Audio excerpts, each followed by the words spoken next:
Hello everyone. तो आज हम स्टार्ट करते हैं एक्सरसाइज 5.1 का क्वेश्चन नंबर 9 इन एडजेसेंट फिगर। अब देखिए, एक आपके पास ये फिगर गिवन है जिसमें आपको ये देखकर ये बताना है कि जो ये स्टेटमेंट दी गई हैं क्या ये ट्रू हैं या फॉल्स है। ठीक है, अब देखते हैं फर्स्ट स्टेटमेंट क्या कह रही है। Is angle 1 adjacent to angle 2, कि क्या एंगल 1 एंगल 2 के एडजेसेंट है। तो सबसे पहले आपको ये पता होना चाहिए कि एडजेसेंट क्या होता है।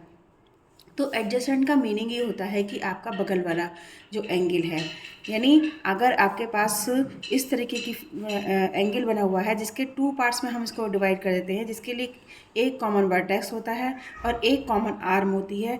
इस वाले अगर इस ट्रायंगल की बात करेंगे तो ये इसके लिए भी आर्म काम करेगी, और अगर हम इस एंगल के लिए बात करेंगे तो इसके लिए भी ये वाली आर्म यूज़ हो जाएगी। दैट मीन्स कि हम इसमें एक कॉमन आर्म होती है और एक कॉमन वर्टेक्स होता है। तो ये हमारा ये दोनों एंगल एक दूसरे के एडजेसेंट माने जाते हैं। अब देखिए, एंगल 1 एंगल 2 में क्या ये पॉइंट आपको फॉलो कर रहा है या नहीं कर रहा है। तो यहाँ पर एंगल 1 और एंगल 2, जो कि यहाँ पर आप देख रहे हो कि एक कॉमन वर्टेक्स है और इसमें एक कॉमन आर्म है, जिसमें ए ओ सी आर्म दोनों के लिए कॉमन है, एंगल 1 के लिए भी और एंगल 2 के लिए भी।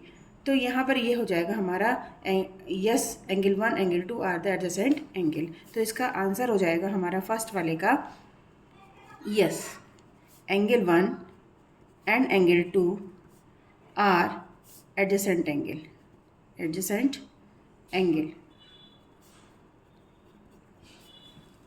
ये हुआ हमारा इसका सॉल्यूशन। अब नेक्स्ट देखिए, इसमें सेकंड पॉइंट क्या कह रहा है। Is angle A O C adjacent to angle A O E. तो आप यहाँ पर एक पॉइंट है जो आपको समझना है कि ए ओ जो है और यहाँ पर भी ए ओ है, ए ओ है, ए ओ यानी ये कॉमन आर्म है दोनों के लिए। तो अब ये एंगल देखिए आप, ए ओ सी, आपको जो ये ओ बीच में दे रखा है, इसी से हम इसका वर्टेक्स मानेंगे इसको। तो ए ओ और सी कहाँ पर है, ये वाला, यानी इस एंगल की बात की गई है।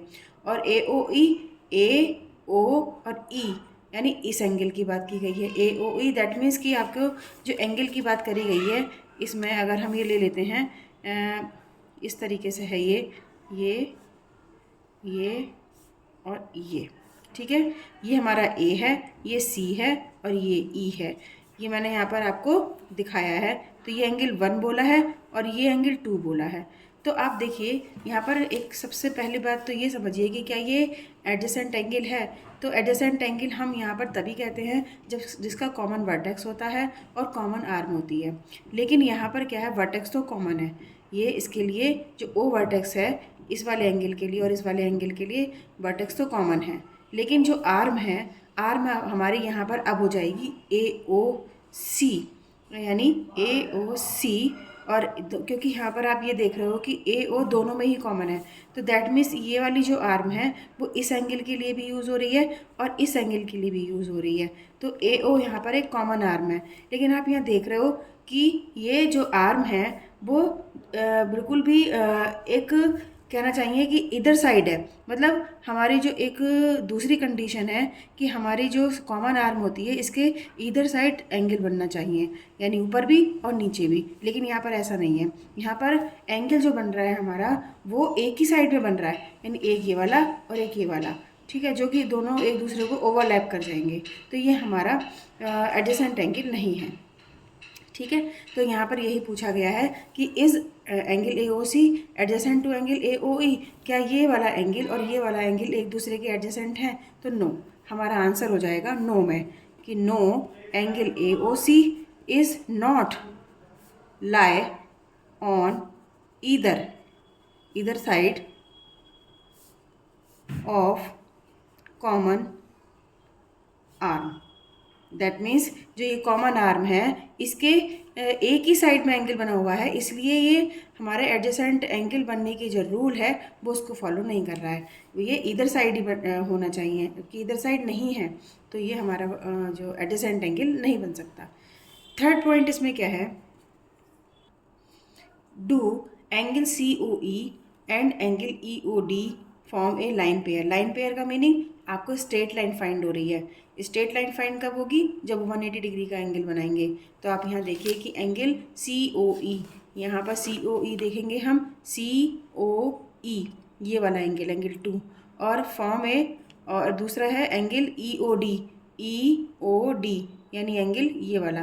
तो आप ये देख रहे हो कि ये जो पूरा है, ये पूरे की बात हो रही है, EOD ये पूरे की बात हो रही है, ये वाला एंगल और ये एंगल 2 एंगल और 4+3 एंगल, ये दोनों हमारी एक लाइन, पूरी लाइन पर ही बन रहे हैं, पूरी लाइन को ही मेंशन कर रहे हैं। तो ये हमारी क्या हो जाएगा, लाइन पेयर हो जाएगी, बन जाएगी। तो ये तो हमारी बिल्कुल ट्रू बात है, दैट मीन्स यस, इसका आंसर हो जाएगा यस। और आगे हम क्या लिखेंगे, angle COE and angle EOD form a linear pair of angle, ये लीनियर पेयर को एंगल को फॉर्म कर रहे हैं ये दोनों एंगल। ठीक है, अब नेक्स्ट देखेंगे हम। नेक्स्ट है is angle 1 vertical opposite angle to angle 4। क्या एंगल 1 वर्टिकली अपोजिट एंगल 4 के है या नहीं? तो आप ये पहले पढ़ चुके हैं कि ये दो लाइन अगर एक दूसरे को किसी पॉइंट पर इंटरसेक्ट करती हैं तो ये वाला एंगल इसके वर्टिकली अपोजिट होगा, यानी ये एंगल और ये एंगल दोनों एक दूसरे के इक्वल होंगे और ये वर्टिकली अपोजिट होंगे। इसी तरीके से ये वाला एंगल और ये वाला एंगल एक दूसरे के वर्टिकली अपोजिट एंगल होंगे। तो यहाँ पर यही रूल देखिए आप फॉलो हो रहा है या नहीं हो रहा है। तो इस एंगल 1 हुआ आपका ये वाला, आप एंगल 1 ये वाला, और अपोजिट एंगल टू एंगल 4, इसके अपोजिट ये वाला एंगल 4, ये एक दूसरे के वर्टिकली अपोजिट है या नहीं? तो यहाँ हम ठीक अच्छे से देख पा रहे हैं। मान लीजिए ये वाला एंगल 1 है और ये वाला एंगल 4 है, तो दोनों एक दूसरे के वर्टिकली अपोजिट एंगल हो रहे हैं। तो हम यहाँ पर इसका आंसर लिखेंगे यस, यस। ठीक है, अब यहाँ पर और आप लिख सकते हैं कि angle BOD and angle DOA are अब वर्टिकली अपोजिट एंगल। अब देख रहे हैं आप यहाँ पर ये सप्लीमेंट्री बना रहे हैं ये वाला एंगल। तो ये क्वेश्चन 5 का आंसर हो गया है। अब ये क्वेश्चन 5 का आंसर देख लीजिए। ठीक है, तो ये दोनों क्या हो जाएंगे, वर्टिकली अपोजिट एंगल हो जाएंगे, वर्टिकली अपोजिट एंगल। तो ये दोनों वर्टिकली अपोजिट एंगल हो जाएंगे। तो हम यहाँ लिख सकते हैं yes, angle 1 is vertically opposite to angle 4। Angle 4 के अपोजिट वर्टिकली अपोजिट एंगल है, एंगल 1 एंड 4 आपस में वर्टिकली अपोजिट है।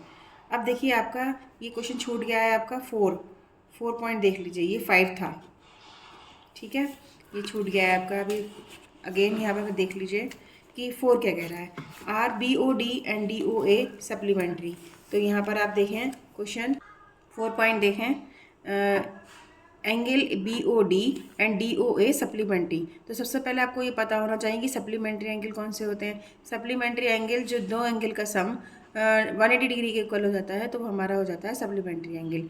अब यहाँ हम देखेंगे कि ये 180 डिग्री का एंगल बना पा रहे हैं या नहीं बना पा रहे हैं। तो एंगल BOD देखिए पहले आप, एंगल इसमें देखिए इस फिगर में एंगल BOD यानी आप इस एंगल की बात कर रहे हैं।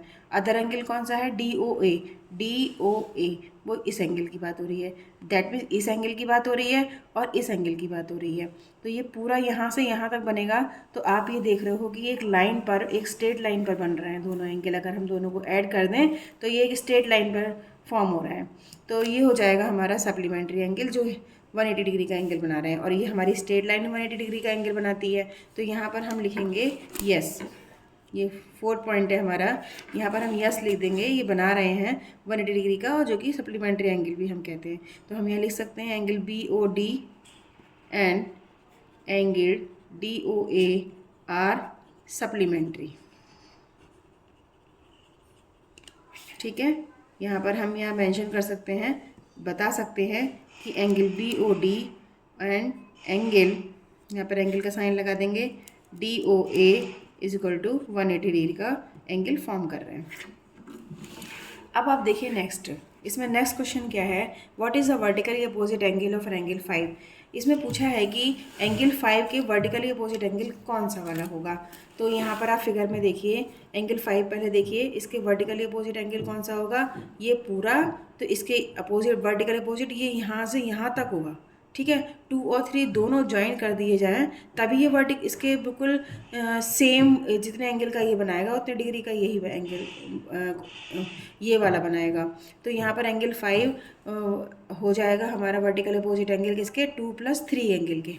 तो यहाँ पर हम लिख देंगे, यहाँ हम लिखेंगे vertically opposite angle of angle 5 is, ये हम क्या लिखेंगे, ये पॉइंट है हमारा 6, vertically opposite angle of angle 5 is angle 2 + angle 3, क्योंकि ये दोनों एंगल के सम के इक्वल आ रहा है, लेना पड़ेगा तभी एंगल 5 के इक्वल होगा वो, ठीक है। तो जो कि कितना क्या है वो वाला एंगल हमारा, दैट इज़ यहाँ पर आप देखिए 2 और 3 COB के। तो C एंगल COB बोल दो या BOC बोल दो, कुछ भी बोल दो, एक ही बात होती है। तो ये हो गया हमारा क्वेश्चन नंबर 9। तो मेरी वीडियो वॉच करने के लिए थैंक यू।